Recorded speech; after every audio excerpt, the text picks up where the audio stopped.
Hello, beautiful soul.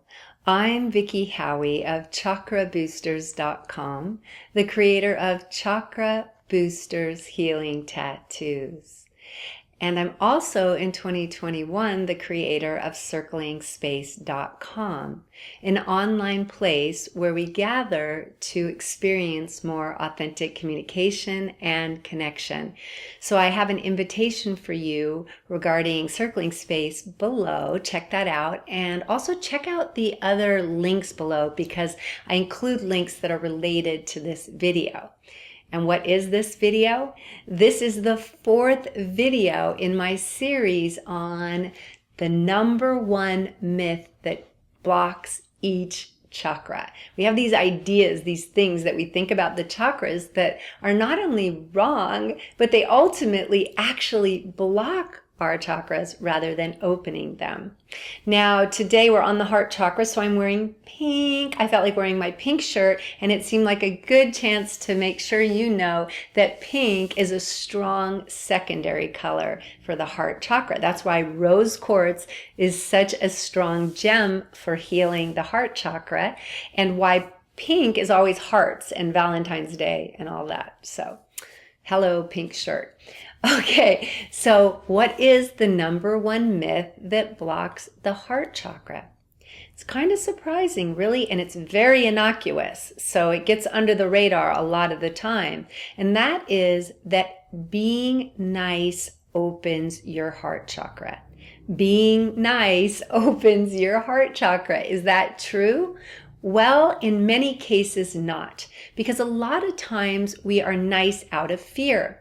When we are nice out of pure compassion, and it's an organic nice, and it comes from our connection to the other person, meaning we just are naturally nice, and there's no end goal to be liked or not rejected or anything like that, then niceness is a part of an open chakra, and it can even open our heart chakra more. But in general, there's this belief that if I'm just a nice person, I'll have a big heart chakra. But the truth is that a lot of niceness is actually a facade or a face, a mask we've learned to wear in order to be liked more, in which case we're doing it to not be rejected, or in order to be liked more, like to not be rejected, or just to be really liked, or to feel good about ourselves, to feel that we are good. Spiritual people will often think I need to be nice in order to be spiritual. So I need to be nice to open my heart chakra. I need to be nice to be spiritual. You don't need to be anything to be spiritual. You just are spiritual.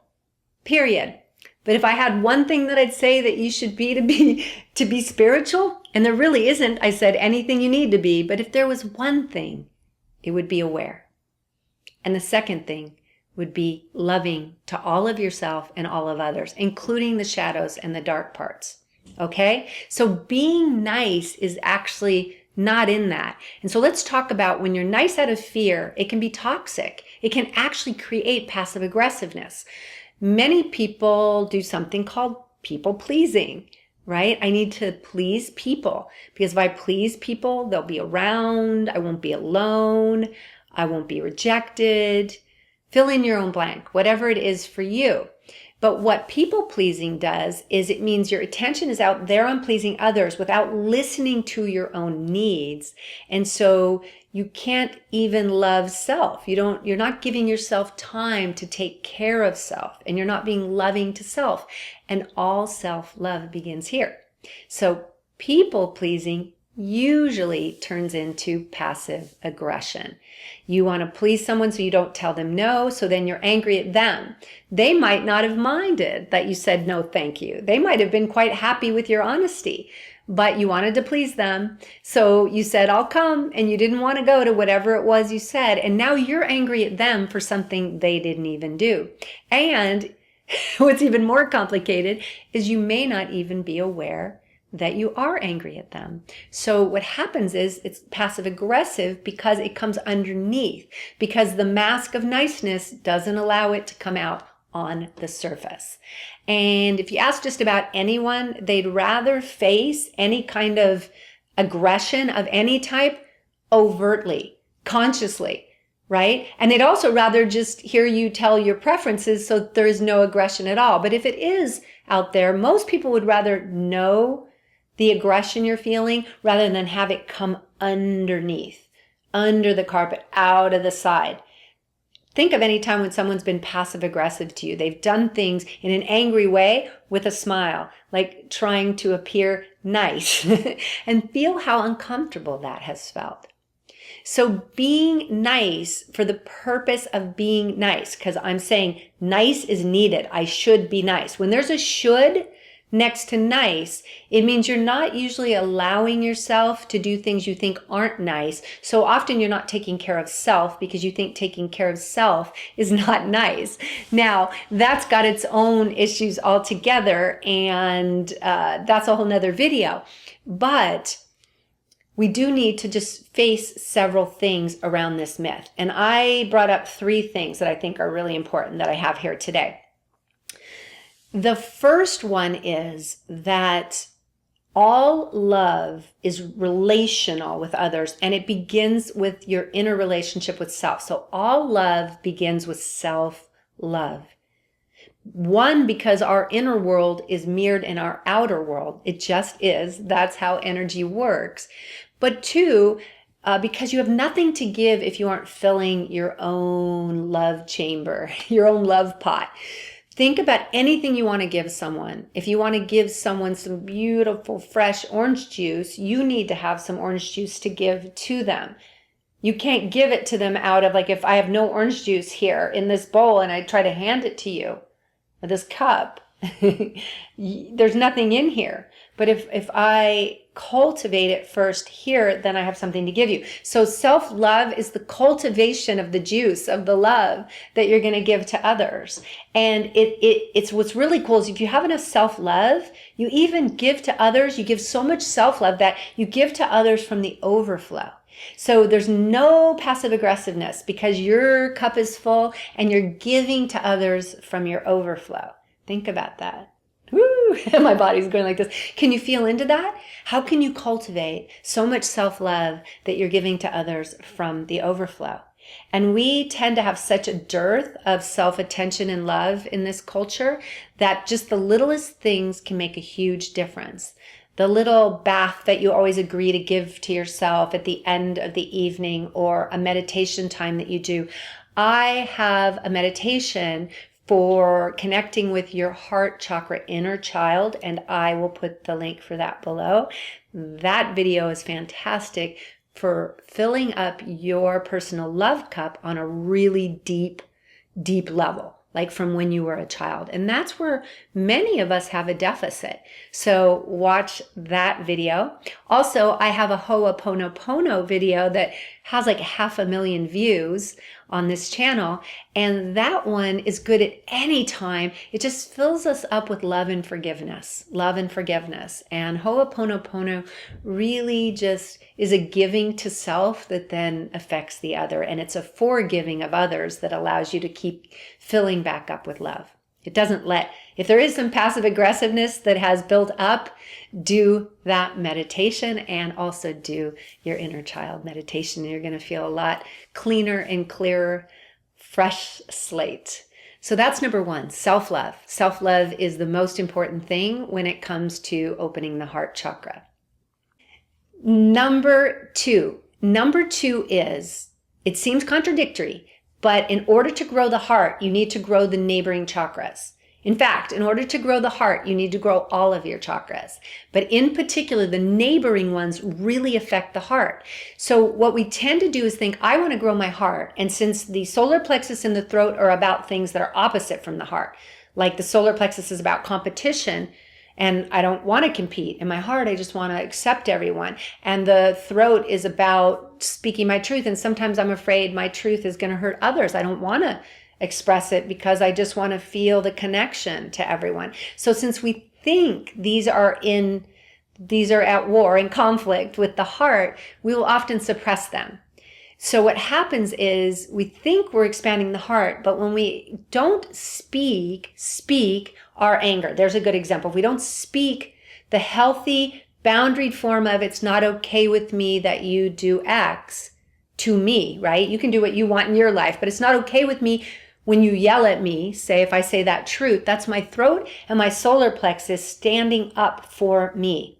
That's healthy, and that expands the heart chakra, doesn't deplete it. But we think sometimes that because it won't please someone, when we believe the myth that we need to be a people pleaser, then that actually causes us to reduce the solar, reduce the throat, which also tends to reduce the heart. They all start to get smaller because the heart then feels the anger that wasn't expressed. Like the anger starts to eat away at the heart, right?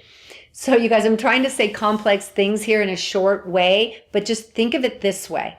In order to have chakra balance, the chakras need to expand together as much as possible. So in order to expand the heart, we don't need less of the in touchness with our solar and our warrior. We need more. And we don't need less being in touch with the truthful, expressing part of ourself, but more. And I'm going to leave it at that. That feels good enough. And then finally, number 3, we need to understand that compassion and boundaries are separate. They often get confused. Rather than trying to be nice, the heart chakra is about compassion, feeling our connection to others and feeling what it's like to be them and having compassion for them because our heart's open to the connection that we have. You are me, I am you, cleverly disguised as I'm you, cleverly disguised as me, and you are me, cleverly disguised as you. So we have a unity. We are separate beings, but we also have a unity. And so there's a natural flow of understanding and compassion between us. That's a huge part of the heart chakra. That's very different than I'm worried about you rejecting me, so I need to be nice. Or I don't think I have value in myself and I want to have value, so I'm going to be nice. It's very different to feel compassion than trying to be nice. Compassion is a huge quality of the heart chakra. The problem is when we feel compassion, we often confuse compassion for what someone else is going through with our ability to say no. In other words, we say, if I feel compassion, the compassion is a yes, my connection is a yes, so I can't say no. But that is just another part of this myth. When you feel compassion, you can absolutely say no. And when you feel compassion or saying no, it's usually what we call fierce love or tough love. Like if someone's an addict and they're wanting you to enable them in some way, and you have compassion for the fact that they're going through withdrawals or that they really need this drug or anything, the hardships they've been through, but you still can say no. And many people then say no, but close their heart and don't feel the compassion. And the best lifeline that you can have to an addict or to anyone else who's having trouble in their life, they're feeling troubled, is to keep your compassion while saying no and not give one up for the other. You don't feel the compassion and then say, yes, I'll give you whatever you want. Or feel the no and say, I don't have any compassion for you, just get away from me. But rather, feel the compassion and own the no. Can you feel that? I'm like acting it out, you guys, because I really want it to be strong. So what do we have again? Number 1 is self-love. Fill up that self-love cup. Number 2 is keep the solar plexus and throat chakra alive. Keep the neighboring chakras alive because they need to grow together with the heart. Don't buy into the contradiction, right? And that, these chakras are against your heart. They are helping your heart. And then 3, be aware of your natural compassion. Cultivate your natural compassion. And then also be aware of your no. And allow them to coexist because they can. And that requires a certain self-love. If you're worried about the other person giving you approval, if you're in a people-pleasing place where you're not filling your own cup and you need it out there, you won't be able to say no. And your compassion or even lack of compassion will still cause you to say yes. You'll be people-pleasing. Yes, yes, yes. And that can be enabling. So that's it, you guys. Those are the 3 things that I want you to practice to let go of this myth that being nice opens the heart chakra. Give yourself permission to be you. the loving being that you are. Love yourself and then give yourself permission to be all of you.